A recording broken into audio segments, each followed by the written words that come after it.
మీరు ఉపవాసం ఉంటారు లేదో ఉపవాసం ఉంటారని నిర్ణయించుకోండి.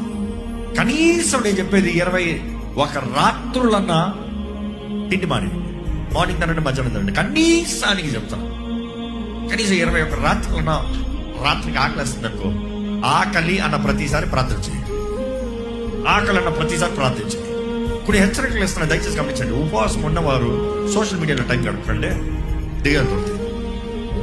వ్యర్థమైన మాటలు మాట్లాడకండి. కనీసం 21 రోజులు మిమ్మల్ని మీరు కాన్సన్ట్రేట్ చేసుకోండి. నేనైతే 21 రోజులు all my appointments I have cancel, I have postpone. ఇక్కడ ఇనీషియల్గా నా 21 days అయిపోయింది. నా నెక్స్ట్ ఉంటే అఫ్ కోర్స్ మీటింగ్ తప్ప ఎక్కడికి వెళ్ళిన ఈ రోజు ఆ ఒక మీటింగ్ కూడా ఉన్నది పోస్ట్పోన్ అయింది. Other than one day. But then one thing I can challenge, one thing I can tell, దేవుని సన్నిధిలో నేను వ్యక్తిగతంగా ఊరిపోవాలని ఆశపడుతూ ఉన్నా. ఎవరికైనా అలాంటి ఆశ ఉందా? ఊరిపోవాలి, ఏకాంతంగా దేవునితో సమయం గడపాలి. వ్యర్థమైన మాటలు మాట్లాడుతూ, వ్యర్థమైన స్థలాలకు వెళ్ళద్దు, అనవసరంగా ముచ్చట్లు అక్కర్లేదు. ఎవరైనా 21 days తర్వాత వాళ్ళు కమ్ టు యూ అని చెప్పాడు, అవసరమే లేదు. Let them know it is a time between you and God. నేను దేవుడు వ్యక్తిగతంగా 21 రోజుల సమయాన్ని తీసుకున్నాము, మాకు వచ్చి ఏకాంతం కావాలి. 21 దినాల నుండి నిజంగా దేవుడిని తగ్గించుకుని చూడు.